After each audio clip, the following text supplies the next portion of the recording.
노무사 최신 판례 원래 21인데 23년도 판례가 아직 중요한 게 안 나왔으니까 20년도 판례도 추가적으로 하도록 하겠습니다.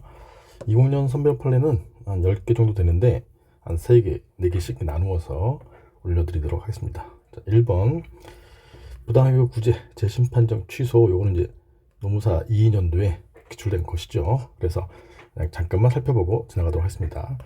근로자가 부당해고 구제 신청에서 해고 해로를 다투던 중 정례에 이르렀다. 근로계약 기간이 만료했다. 그럼 이제 원직에 복귀하는 것이 불가능하죠. 원상회복이 불가능한데 이 해고 기간 중에 임금 상당액을 해고가 무효이면 지급받을 필요가 있는 경우에 민사소송이라는 별도의 구제수단, 즉 기원목실에서 보다 실효적인 구제수단이 있으면 원래 소익이 없다 이렇게 이제 판시를 했었는데 요거를 취소 심판이나 소송이 보다 실효적인 구제수단이다. 그래서 임금 지급할 필요가 있다. 해서 소익이 있다. 이렇게 판시한 것이죠. 그 정도 보시면 되고요. 2번 판례는 노무사에서는 좀 어려운 판례예요. B급인데 정말 어렵게 낼 때 출제하겠죠. 1구 노무사에서는 반대 문제가 나왔었어요. 그래서 내용이 뭐냐, 행정청이 조세 채권이 존재한다고 확인서를 낸 거예요. 무효 등 확인서의 일종인 존재 확인서. 이건 행정청이 하는 것이잖아요.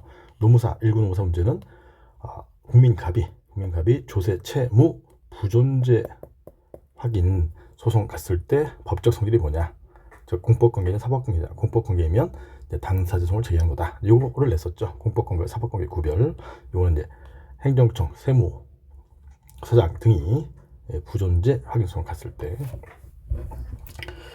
그래서 이제 양가로 1번 참고로 본 건데 민법 보셨죠? 소멸시효 중단 사유 규정하고 있는 청구가 이제 자기 권리를 행사하는 대표적인 방법이잖아요. 소송. 근데 국세 징수권, 국가의 국세 징수권에 소멸시효 중단 사유가 될 수 있느냐? 한정 적극 될 수 있다.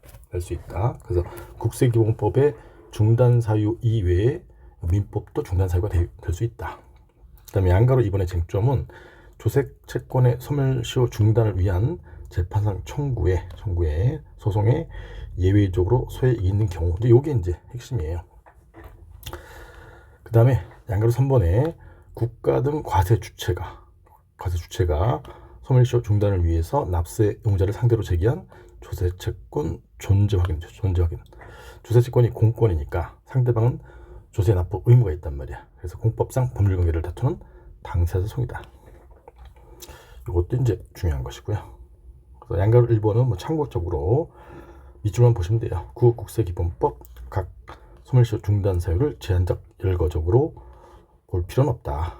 그래서 이 민법상의 소멸시효 중단 사유 청구도 허용될 수 있는 경우라면 가능하다라는 것이고, 양가로 2번이 중요하다고 했었죠. 조세.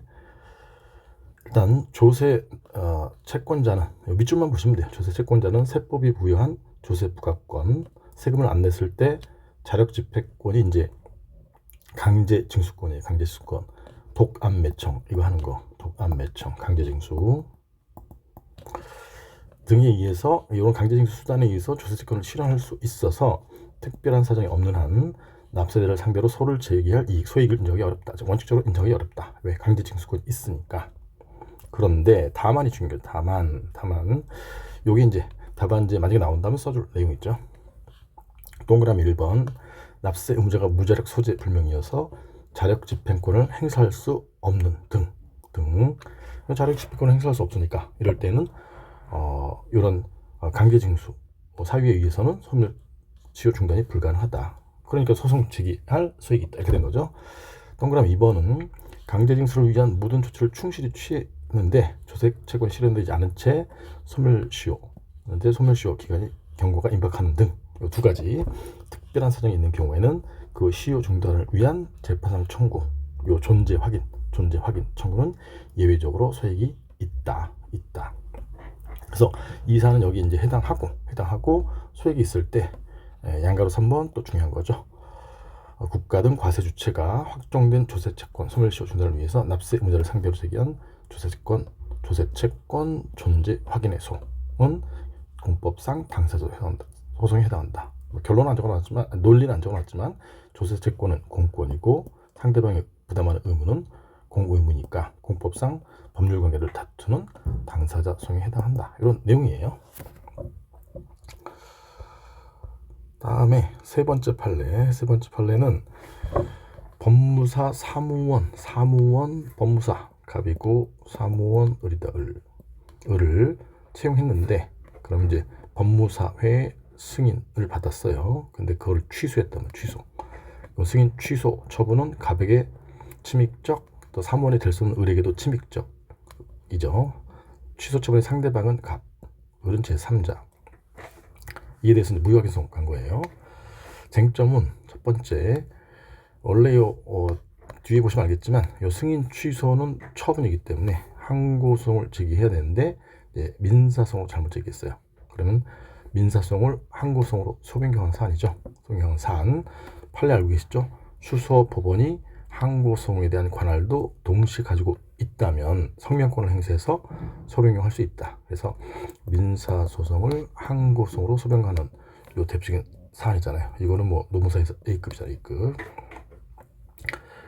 그 다음에 요 승인 취소 등이 처분인지가 논증이 돼야 되겠죠. 그 양가로 4번의 경우죠. 양가로 4번 소속 지방법무사회가 행정청 또는 공법상의 주체 국가 공공단체에 해당하느냐, 이걸 논증해야 돼요. 그래서 법무사회가 승인 거부 또는 채용 승인을 취소하는 조치가 처분에 해당하는지, 처분에 해당한다.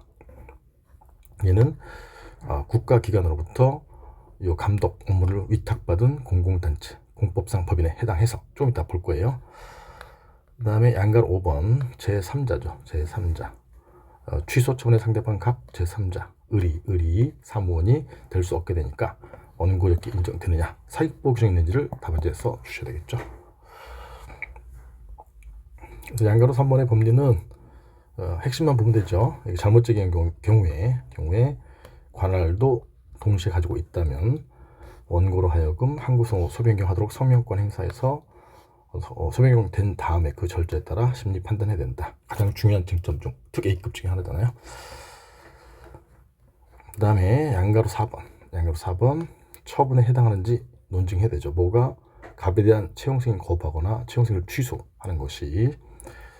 그래서 구체적인 이유가 이제 몇 가지 있는데 참고적인 논고도 있고 주된 논고도 있으니까 주된 논고 일단 정리해 놓으시면 되겠어요. 첫 번째 논고는 법무사는 이제 입법, 행정, 사법부 가운데 사법부 공무원들에게 나눠준 자격증이에요. 그래서 본래 법무사에 대한 감독 권한을 가지는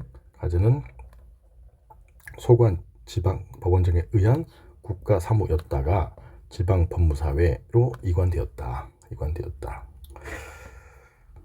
그러니 법무사에 대하여 지방 법무사회로부터 채용 승인을 얻어서 사무원을 채용할 의무는 법무사법이 이제 이 점에서는 공법이니까 공법적 의무다 라는 점. 두 번째 논거가 중요한 논거인데, 법무사 채용 승인은 지방 법무사회 고유 사무라고 볼 수는 없고, 법무사 감독이라는 대한민국 국가 사무를 위임받아 지방 법무사회가 수행하는 것이다. 이게 핵심이에요. 핵심. 결론이 나오죠. 따라서 이게 논거 따라서 지방 법무사회는 법무사 감독 사무를 수행하기 위해서 법률에 의해서 설립과 회원 가입이 강제된 공법입니다. 법인. 국가 사무를 위탁받은 공법입니다. 그게 이제 논거예요. 논거. 결론, 법무사 사무원 채용 승인에 관한 공권력 행사의 주체다. 공법이니까. 공권력 행사의 주체 공법인이 국가 공공단체가 있죠. 공공단체, 지자체 빼고 기타 공법이 있단 말이야. 공법인. 그 공법인에 해당한다. 이렇게 논증하는 것이에요. 그 다음에 이제 양가로 5번에 사무원으로 채용될 수 없는 자는 사무원으로 채용될 수 없게 된 불이익을 잊게 될 뿐만 아니라 을이죠. 제3자 원고적기 있는지 그 불이익을 잊게 된다. 그 다음에 법무사법 규칙, 시행규칙이 법령이 공익뿐만 아니라 이시청 절차를 규정한 거. 여기 이제 논거예요. 논거. 사익보호 규정이다. 그것은 사무원이 되려는 사람의 이익도, 즉 사익도 보호하려는 취지로 볼 수 있다. 그러니 이게 사익보호 규정이 있다. 요 조문을 적시해야 되겠죠. 조문이 나오면 그러면 법무사뿐만 아니라 사무원이 될 수 없게 된 사람을도 원고직이 인정되어야 한다. 이게 핵심이에요. 사익보호 규정이 있으므로. 그게 지문에 나오면 이걸 쓰시고 지문에 없으면 사익보호 규정이 있다면 이렇게 쓰시는 거죠. 자, 그 다음에 이제 여기까지만 일단 하도록 하겠습니다. 예. 그리고 다음 시간에 또 나머지 한 3개씩 끊어서 또 올려드리도록 하겠습니다. 수고하셨고요. 다음에 만나요. 안녕.